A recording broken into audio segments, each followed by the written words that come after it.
Imagine a murderer so cruel, so calculated, that even his own people decided death wasn't enough of a punishment. What if I told you his fate was far worse? Being sealed inside a wall, alive, while the entire city listened to his screams echo for days. If stories of justice served give you chills, hit that like button and subscribe. Today's tale takes us to Morocco, more than a century ago, into one of the darkest, most satisfying revenges ever carried out by an entire community.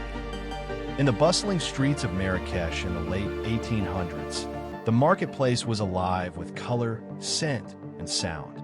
Merchants called out, spices perfumed the air, leather gleamed in the hot sun. And tucked among the stalls was a simple shoemaker's shop. The man inside, Mesfui, looked ordinary. A craftsman, a tradesman, someone parents might trust when their daughters went to have their shoes repaired or to buy something new. But behind that innocent exterior, Mesfui was hiding something monstrous. He was not alone. His accomplice was a 70-year-old woman named Anna. Together, they lured unsuspecting young women into the shop. Once inside, the women would be drugged, silenced, and never seen again. The people of Marrakesh began noticing something strange. Young women were vanishing. Families whispered. Mothers clutched their daughters tighter. The fear spread, but the trail was always cold. Until one day, when a grieving parent decided not to give up. This parent traced their daughter's final steps, and the path led straight to Mesfui's shoemaker shop. The authorities searched, and what they found would scar the city forever. Buried close by were the mutilated remains of 36 young women. 36. Think about that number. Not one, not two. Dozens of innocent lives. Snuffed out for what? For trinkets. For coins. For nothing more than greed and cruelty. Mesfui and Anna were arrested. Questioned. Tortured. Under the unbearable pain, Mesfui finally confessed. He admitted to killing, casually, coldly, just for tiny amounts of money, as if life itself was worthless. Anna, the old woman, never survived interrogation. But Mesfui, he lived long enough to face the storm of justice. At first, the court sentenced him to crucifixion, a punishment so rare it shocked even the locals. But foreign powers in Morocco protested. Crucifixion was too barbaric, they said. It would stain Morocco's reputation. So the sentence was changed to a beheading. But when that news reached the people of Marrakesh, the air itself seemed to turn electric with rage. Beheading? Too fast. Too merciful. After 36 murders? No, they said. That man deserved to feel the weight of what he had done. He deserved a punishment as cruel and as drawn out as the screams of his victims. And so, a different sentence was chosen. Something ancient, something horrifying, something final. Immurement, walled up alive. A cell was built into the wall of the bazaar, only 2 feet by 2 feet wide and 6 feet tall.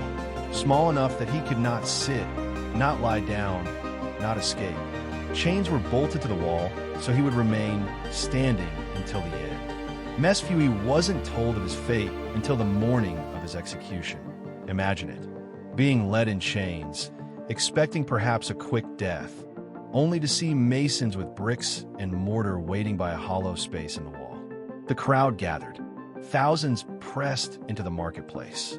As the chains clinked and the reality set in, Mesfui screamed. They bricked him in slowly, deliberately. Each stone was another nail in the coffin. Each layer another reminder that this was not death yet, but the beginning of something worse. When the final stone was laid, silence fell over the crowd. The bazaar, usually filled with noise, was quiet. And then his voice. A scream. The crowd erupted into cheers. Every cry of terror from Mesfui was music to their ears. Justice. At last. For 2 long days, his voice echoed through Marrakesh. 2 days of constant screaming, begging, howling. People gathered just to listen. Some spat at the wall. Others prayed. Mothers clutched their children tighter, whispering, "This is what happens to evil men." And then on the 3rd day, silence. Mesfui, the shoemaker, the murderer of 36 innocents, was gone, walled up in stone, forgotten by time except as a story of justice served.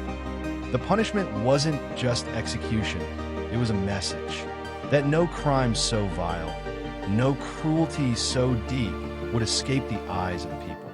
He had taken voices, and in the end, his own screams became their revenge. Justice doesn't always come in a courtroom.